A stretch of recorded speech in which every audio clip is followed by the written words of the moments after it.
As-tu déjà pris le temps d'écouter ton corps? Non pas avec des mots, mais avec le silence. Non pas lorsque tu es malade, mais lorsque tout semble aller bien, en surface. Et pourtant, au fond, une tension persiste, une fatigue subtile, un vide sans nom. On t'a appris à chercher la guérison à l'extérieur, dans des pilules, des diagnostics, des promesses techniques.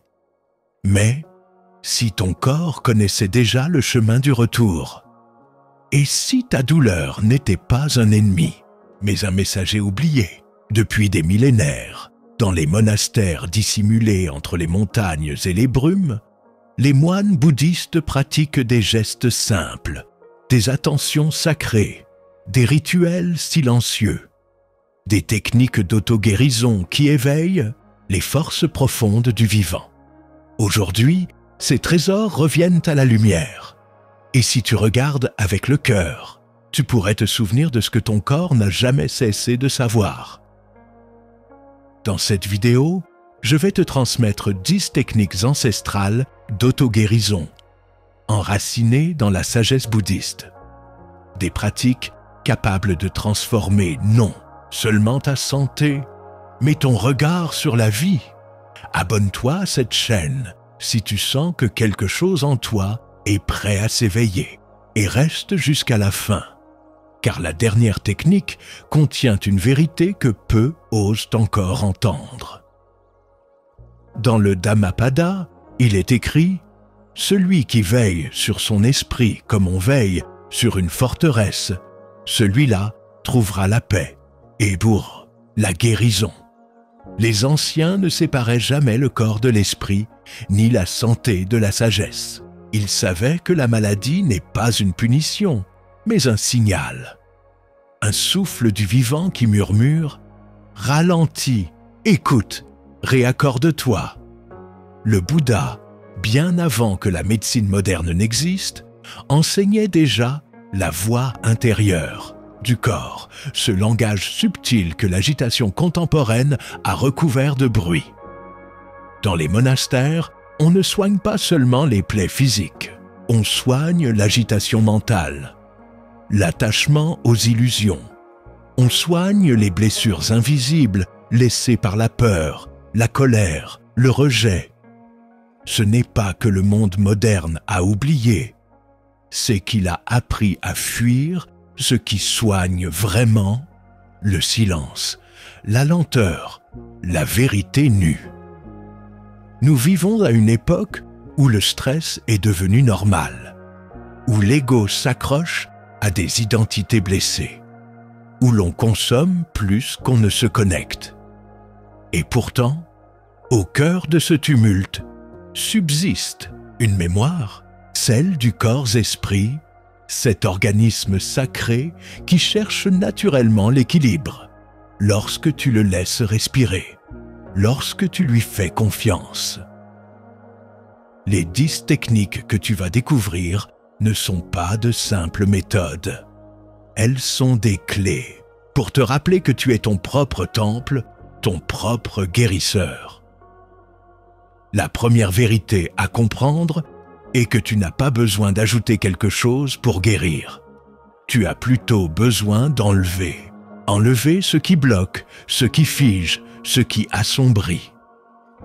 Dans la vision bouddhiste, le corps est impermanent, mais porteur d'un ordre naturel sacré. Il sait, il s'ajuste, il appelle. Mais quand l'esprit est encombré par la peur, le corps se contracte, l'énergie stagne et la douleur apparaît. Tout commence par l'esprit. C'est le premier terrain de guérison. L'esprit précède toute chose. Il les façonne, il les dirige. Dhammapada, quand tu nourris ton esprit d'anxiété, de critique, de colère, tu plantes des graines dans ton corps. Dédiset Decker, graines de tension, d'épuisement, de désalignement. Mais quand tu plantes la paix, la présence, l'acceptation, le corps commence à relâcher, comme une rivière qui retrouve son cours après avoir été obstruée. Les anciens savaient cela. C'est pourquoi chaque technique d'auto-guérison commence toujours par une purification intérieure. Pas un effort, pas une volonté, une ouverture. Technique 1. Le souffle purificateur. La respiration est la porte directe entre l'invisible et le visible. Inspire profondément, doucement. Observe. C'est la seule fonction du corps que tu peux contrôler consciemment. Et pourtant, quand tu l'oublies, elle te contrôle. Le souffle conscient, tel qu'enseigné par les moines de la forêt, n'est pas une gymnastique. C'est une prière silencieuse. Chaque matin, assieds-toi. Inspire en visualisant la lumière. Expire en relâchant le fardeau. Fais cela pendant 9 respirations complètes. Pas 8, pas 10, 9. Car dans certaines traditions, ce chiffre symbolise la fin d'un cycle et l'ouverture à un autre. Technique 2. L'eau des mémoires. Les rivières de l'Himalaya étaient considérées comme vivantes. Les maîtres savaient que l'eau n'est pas seulement une substance, c'est un message. Chaque matin, bois un verre d'eau chaude à jeun, mais ne le fais pas mécaniquement. Tiens le verre entre tes mains, ferme les yeux et exprime une intention, un mot, une vibration, un souhait. Que cette eau m'aide à libérer ce que je ne vois pas. L'eau entend, l'eau porte, l'eau lave. Technique 3. Le silence volontaire. Il n'y a pas de guérison sans silence. Dans les temples, il y a des heures entières sans parole. Pourquoi? Parce que chaque mot est une énergie. Pratique le silence volontaire 1 heure. Par jour, sans téléphone, sans échange, juste toi, toi avec toi. C'est dans ce vide que la lumière remonte. Technique 4. La marche consciente. Le Bouddha marchait lentement, très lentement. Chaque pas était une offrande à la terre. Marche, pieds nus si tu peux, et à chaque pas, récite mentalement. J'inspire, je suis vivant. J'expire, je suis en paix. Marche comme si la terre te guérissait à chaque pas, parce que c'est exactement ce qu'elle fait. Technique 5. La digestion sacrée. La nourriture est médecine ou poison. Avant chaque repas, pose tes mains sur ton ventre. Prends 3 respirations profondes. Exprime une gratitude simple et mange en conscience sans distraction. Les moines disent « Ce que tu manges avec agitation, ton corps le rejette. Ce que tu manges avec paix, ton corps le transforme. » Technique 6. Le bain d'herbe. Dans la tradition tibétaine, on utilisait les plantes non seulement en infusion, mais en bain énergétique. Tu peux préparer un bain avec du basilic sacré, du laurier ou du romarin. Ajoute une poignée d'herbe dans de l'eau chaude, laisse infuser, puis, en silence, verse l'eau lentement sur ton corps en récitant intérieurement « Je relâche ce qui ne m'appartient plus ». Technique 7. Le jeûne de colère. Oui, tu as bien entendu, un jeûne, mais pas de nourriture, un jeûne émotionnel. Choisis une journée par semaine où tu t'abstiens de nourrir toute forme de colère. Pas d'irritation, pas de plainte, pas de conflit. Observe comme ton corps réagit. Tu verras que le corps s'apaise quand l'émotion cesse d'enflammer ses tissus. Technique 8. Le mantra du cœur. Un mantra n'est pas une formule magique. C'est un pont entre toi et ta propre vibration essentielle. Chaque soir, assieds-toi et répète lentement « Om Mani Padme Hum ». Ce mantra libère l'énergie stagnante et éclaire le cœur. pas besoin d'y croire. Répète, laisse-le faire son œuvre. Technique 9. Le sommeil sacré. Sommeil n'est pas une fin, c'est une traversée. Avant de dormir, éteins les écrans. Allume une bougie si tu veux et récite mentalement que cette nuit me répare au-delà de ce que je peux comprendre. Le sommeil devient alors un espace sacré où le corps peut enfin se régénérer sans interférence mentale. Technique 10. Le pardon cellulaire, c'est la plus subtile et la plus puissante. Assieds-toi, ferme les yeux, pense à une personne que tu n'as pas encore pardonnée, peut-être toi-même, et dis intérieurement « Je libère cette mémoire de mes cellules, je relâche cette énergie, je suis libre ». Répète, même si c'est difficile, car tant qu'un pardon est retenu, la guérison reste partielle.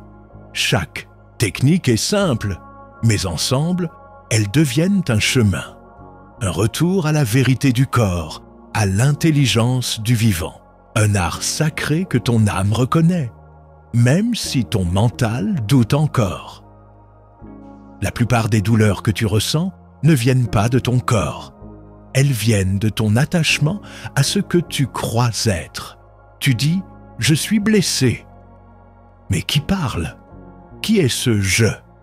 Un rôle, une mémoire, une peur? Le Bouddha enseignait que la source de la souffrance n'est pas la douleur, mais l'identification. Tu t'accroches à une histoire, à un nom, à une injustice, et tu en fais ton identité, ton drapeau, ton armure. Mais ce que tu crois protéger est souvent ce qui te rend malade. Le corps parle, mais tu écoutes avec le mental. Quand un symptôme apparaît, que fais-tu? Tu luttes, tu analyses, tu veux faire taire. Mais la guérison commence quand tu écoutes sans vouloir comprendre. Il y a des douleurs qui ne viennent pas du présent. Elles sont des échos karmiques, des empreintes laissées par des émotions jamais digérées. Le corps les porte comme un sol porte des graines endormies. Et qu'un jour, une parole, un choc, une odeur fait germer cette mémoire. Tu appelles cela maladie. Le Bouddha appelait cela révélation. L'illusion du moi guérit mal tant que tu crois être séparé du reste, tu vis dans la peur. Et la peur affaiblit l'énergie vitale. Elle rétrécit le souffle, elle fige le cœur, elle durcit les organes. Tu crois être un moi isolé. Mais en vérité, tu es processus, tu es relation, tu es impermanence. Le sage ne dit pas « je guéris », il dit « la vie en moi se réajuste ». Ce que tu refuses de ressentir, ton corps le manifeste, c'est un principe oublié. Tout ce que tu fuis dans l'esprit finit par apparaître dans la chair. Tu refuses de pleurer. Ton cœur se contracte, ta gorge se serre, ton sommeil se trouble. Tu refuses de lâcher prise. Ton dos se tend, ton ventre se ferme, ta respiration se raccourcit. Mais si tu acceptes enfin de ressentir profondément, sans fuite, alors le corps commence à relâcher l'histoire. La vacuité ne détruit rien, elle libère tout. Certains ont peur de la vacuité. Ils pensent que c'est le néant, le vide, la fin. Mais en vérité, c'est l'espace où tout peut renaître. Quand tu ne t'identifies plus à ton mal, il n'a plus d'oxygène pour brûler. Quand tu vois que ton mal-être n'est qu'un nuage passager, le ciel s'ouvre derrière lui. Ce n'est pas le nuage qui est toi, c'est le ciel qui attend d'être vu. Tu ne contrôles pas la guérison. Tu t'y ouvres, un paradoxe profond. Plus tu cherches à guérir, plus tu t'éloignes de la guérison. Pourquoi? Parce que chercher, c'est souvent refuser ce qui est. La vraie guérison commence quand tu cesses de combattre, quand tu acceptes d'être là, ici, comme tu es, pas résigné, mais réconcilié. C'est ce que les maîtres appellent la voie du non-agir. Ne rien forcer, ne rien retenir, ne rien fuir. L'attachement est une inflammation de l'âme. Tu veux guérir, mais tu refuses de lâcher certaines choses. Un amour toxique, un rôle, une rancune, une image de toi. Et pourtant, c'est là que le feu brûle. Le Bouddha ne disait pas simplement « détache-toi ». Il disait « vois que l'attachement est souffrance, et la souffrance est un maître ». Le lâcher-prise n'est pas une perte, c'est une alchimie, une transmutation du plomb émotionnel en espace lumineux. Le paradoxe final, la souffrance est une messagère du réveil, cela dérange. Cela choque, mais ceux qui ont vraiment guéri le savent. La souffrance t'amène à la porte que tu n'aurais jamais franchie autrement. Elle t'oblige à t'arrêter, à regarder, à écouter, à revenir à l'essentiel. Sans la nuit, le lotus ne s'ouvre pas. Sans la douleur, l'illusion ne se brise pas. Alors, bénis-la. Pas pour ce qu'elle fait, mais pour ce qu'elle révèle. Ainsi, derrière chaque tension, chaque blocage, chaque symptôme, il y a un appel, un souvenir du vivant en toi, une graine de liberté enfouie sous les ruines du contrôle. Ce n'est pas facile, mais c'est vrai. Et ce que tu es venu chercher ici, tu l'as peut-être toujours eu. Il te manquait seulement le regard pour le voir. Tu n'as pas besoin de temple doré. Tu n'as pas besoin de longues retraites. Tu as seulement besoin de présence, de constance et d'un peu de foi en ce qui ne se voit pas. Voici 10 gestes à pratiquer, pas comme des tâches, mais comme des offrandes à ton propre sanctuaire intérieur. Rituel 1. 3 souffles au lever. Dès que tu ouvres les yeux, ne bouge pas. Reste allongé, sens ton corps. Puis, prends 3 grandes respirations profondes en pleine conscience. L'inspiration, dis en toi-même « Je reviens ». À l'expiration, « Je suis là ». Ce rituel simple prépare ton esprit à habiter ton corps et non à le fuir dès le matin. Rituel 2. Le bol d'eau chaude et de silence. Chaque matin, fais chauffer un bol d'eau pure.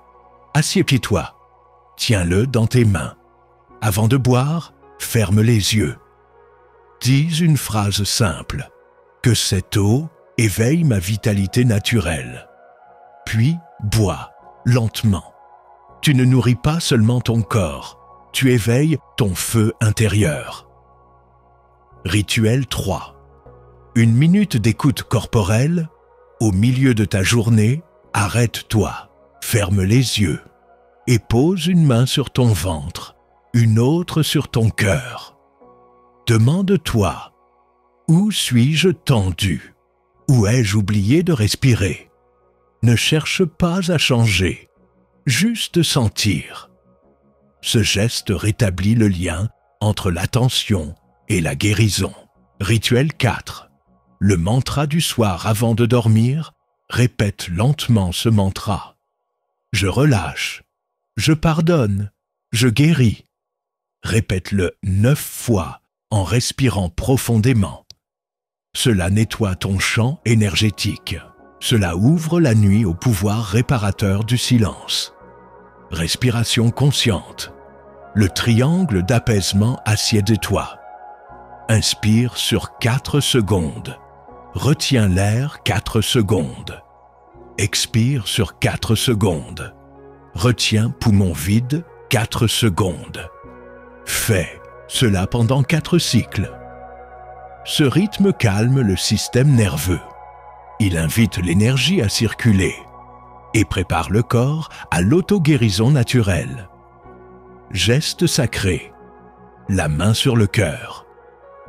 Plusieurs fois par jour, pose ta main droite sur ton cœur, respire sans la chaleur et murmure « Je m'accueille tel que je suis ». Ce geste dissout la honte. Il rappelle à ton corps qu'il a le droit d'exister dans la paix. Marche méditative de 5 minutes. Trouve un petit espace, jardin, rue calme, pièce vide. Marche lentement, pieds bien posés. Respiration calme à chaque pas. Inspire, je vais vers la paix. Expire, la paix vient à moi. 5 minutes suffisent pour transformer un mental agité en un silence fertile. Tisane 2. Guérison chaque soir, prépare une infusion simple. Camomille, lavande ou mélisse. Ces plantes calment le système nerveux et facilitent le sommeil réparateur. Mais ne bois pas devant un écran. Assieds-toi, bois en conscience. C'est un acte de présence, pas de consommation. Posture de régénération. Allonge-toi sur le dos. Place un coussin sous tes genoux. Une couverture sur toi. Ferme les yeux. Respire profondément et dis « Je donne la permission à mon corps de se réparer ». Reste ainsi 10 minutes, ou plus. Tu n'as rien à faire, juste ne pas interférer avec la vie. L'ancrage par la pierre ou le bois garde près de toi un objet naturel, une petite pierre, un morceau de bois ou un grain de rudraksha. Lorsque tu sens une tension ou une peur, prends-le dans ta main. Respire. Cela te relie à la terre et te rappelle que tu es plus vaste que tes pensées. Quelques conseils pour intégrer ces pratiques. Ne cherche pas la perfection. C'est le mental qui exige cela. La vie, elle, aime la sincérité. Choisis 3 gestes. Commence simplement. Puis laisse les autres venir à toi. Note ce que tu ressens. Pas pour analyser, mais pour écouter ton évolution subtile. Sois doux avec toi. La résistance fait partie du chemin, mais elle ne doit pas diriger ton pas. Ce ne sont pas des recettes magiques, mais ce sont des portails silencieux vers un espace de vérité. Et plus tu reviens à ces gestes, plus ton corps s'ouvre, plus ton esprit s'éclaire, et plus ta vie commence à respirer autrement. Il n'y a pas de miracle, il n'y a que des vérités qu'on avait oubliées, et qui, doucement, se réveillent à travers un geste, un souffle, une attention. Tu as découvert aujourd'hui 10 techniques d'auto-guérison, mais plus encore. Tu as rencontré une autre façon d'habiter ton corps. Pas comme un outil à réparer, mais comme un temple à honorer. Tu n'es pas brisé, tu es en transformation. Chaque tension, chaque symptôme, chaque fatigue n'est pas une défaite, c'est un langage sacré. Et si tu écoutes vraiment, tu verras que le corps ne demande pas des ordres, mais du respect, pas des solutions, mais de la présence. Les anciens maîtres n'enseignaient pas pour guérir plus vite. Ils enseignaient pour réapprendre à vivre. Car quand la vie circule librement, la guérison n'est plus un but. Elle devient une conséquence naturelle. Rappelle-toi, tu n'es pas ici pour contrôler ton corps. Tu es ici pour collaborer avec lui. Tu n'es pas ici pour t'imposer la paix. Tu es ici pour te souvenir que tu l'es déjà. Alors, laisse ces pratiques t'accompagner. Laisse-les infuser ton quotidien.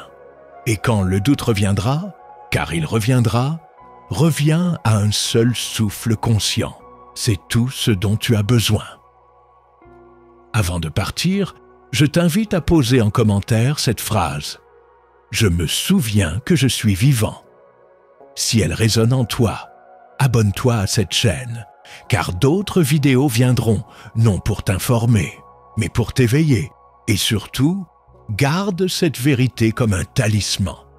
Ce que tu cherches dans le monde extérieur commence toujours par un retour vers l'intérieur. À bientôt, dans le silence, dans le souffle, dans la lumière.